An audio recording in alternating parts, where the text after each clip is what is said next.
bonjour à tous. Donc en réalité, il reste 3 commissions, mais je vais en présenter 2 pour satisfaire vos estomacs impatients.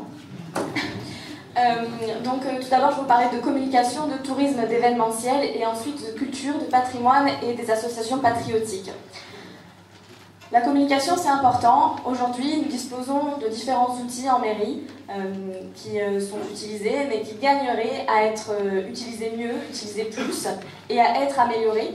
Et ensuite, il y a d'autres outils qui n'existent pas encore et que nous souhaitons, bien évidemment, mettre en place. Donc, les supports papier, les réseaux sociaux, le site internet et l'affichage public, tout ça, ça existe déjà et ça gagnerait à être amélioré. Et le guichet unique et le service Allo Mairie devraient être donc créés. Tout cela pourquoi? Pour moderniser l'image du village, le rendre attractif pour nos touristes et le rendre attractif aussi pour vous, pour nous Carsois, car de cela découle l'économie, le fonctionnement des commerces, etc. Mais aussi pour faciliter votre quotidien. Alors via de l'information pratique et de dernière minute, ça peut être des informations liées à la voirie, à des coupures d'eau ou tout simplement ce que vos enfants vont avoir dans l'assiette à la cantine ce jour-là. Soutenir et encourager les forces vives de Carcès. Alors quand je parle de forces vives, je parle de tous les porteurs de projets, les associations, les commerçants, les restaurateurs qui portent des projets pour dynamiser le village et faire de belles choses, qui ne sont pas forcément soutenus. Et en tant que municipalité, je pense qu'on se doit d'être leur porte-parole et de diffuser leurs informations. On en a parlé tout à l'heure, mais oui, la communication c'est transversal, donc faire de la prévention sur la sécurité par exemple, faire de la rétrospection, oui, on en fait déjà. Dans le Petit Carsois que vous recevez dans vos boîtes aux lettres, qui est un support qui a vraiment le mérite d'exister et qui est vraiment très bien, mais qui mériterait également d'être doublé d'un second support qui, lui, ne raconte pas des événements qui sont déjà passés, mais qui annonce des événements à venir. Parce que quand on découvre qu'il y a eu une manifestation à Carcès et que mince, on l'a raté parce qu'on n'a pas été informé en amont, c'est un peu dommage. Être au contact et à l'écoute des administrés.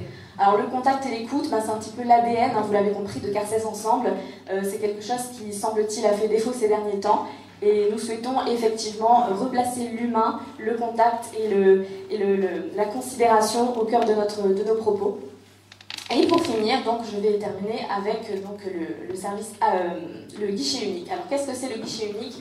Aujourd'hui, on est en 2020, il faut savoir que les parents d'élèves qui doivent payer la cantine, par exemple, qui est un service municipal, la cantine scolaire, doivent envoyer un chèque ou se rendre en mairie, ce qui n'est pas forcément très pratique, surtout à l'ère du numérique. Il suffirait de mettre en place ce système de guichet unique pour pouvoir faire des paiements en ligne, ce qui semble quand même évident et qui se fait un petit peu partout en France. Concernant l'événementiel, donc il faudrait nous souhaitons donner de l'harmonie au calendrier des festivités en proposant un fil rouge, une thématique autour de laquelle tout le monde pourrait articuler ses manifestations. Relayer en un lieu toute l'information festive, donc c'est le petit support de communication dont je vous parlais tout à l'heure, pour être le porte-parole des organisateurs locaux. Et nous avons également un projet qui est à l'étude, mais qui dépendra de la révision du PLU, qui, vous l'avez compris, se fera durant ce mandat, pour la création d'une nouvelle salle polyvalente, puisque la position de celle-ci ne permet pas forcément d'accueillir tous les événements que l'on souhaiterait, notamment les mariages et les événements familiaux qui sont un peu plus bruyants et qui peuvent déranger le voisinage. Je vous ai fait un petit exemple. J'ai recensé 9 manifestations qui ont eu lieu pour les fêtes de fin d'année. Donc on a plein de bonnes âmes très volontaires qui souhaitent organiser des choses, mais chacun fait sa petite communication de son côté. Et c'est un petit peu dommage parce que les administrés n'ont pas l'information en un seul lieu. Voilà ce qu'on pourrait faire, un programme qui rassemble l'essentiel des informations en fonction de la saisonnalité.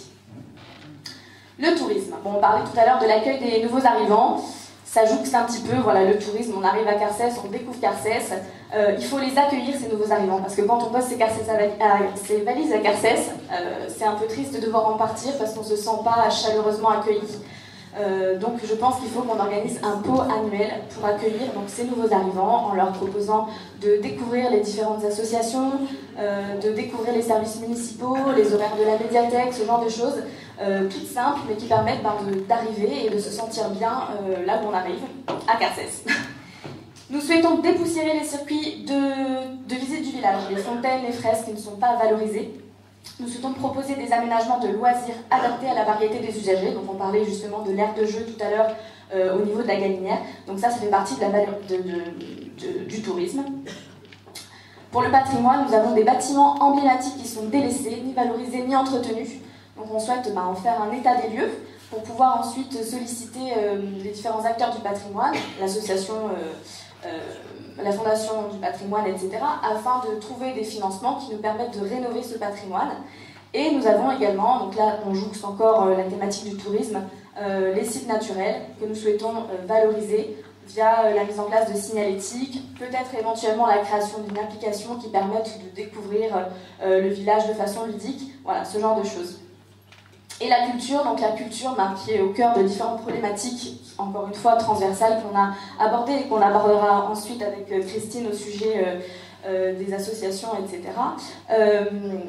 La culture, c'est quelque chose d'important, donc on souhaite intégrer une programmation culturelle à Carcès qui puisse toucher différents publics, donc les jeunes, les enfants et les jeunes, avec donc on parlait de l'école, du PEDT, de l'accueil de loisirs, mais pourquoi pas même une programmation pour les très jeunes publics en intégrant des projets en partenariat avec la crèche, de valoriser les artisans et les artistes locaux en les mettant en valeur et en voyant l'émergence de nouveaux talents sur notre commune. La jeunesse également, pourquoi pas créer dans le cadre de la Maison des Jeunes des projets culturels qui puissent intéresser nos jeunes, également faire des partenariats avec la maison de retraite. Et tout ceci articulé autour d'un acteur, pour moi, essentiel dans une commune comme la nôtre, c'est la médiathèque, et soutenu également par les associations patriotiques qui, en termes d'histoire, peuvent porter leur parole et transmettre. Donc on est également dans une mission de transmission au niveau de la programmation culturelle. Voilà, j'ai essayé de faire très rapide. Je vous remercie de votre attention et je passe la parole à Christine Garcia.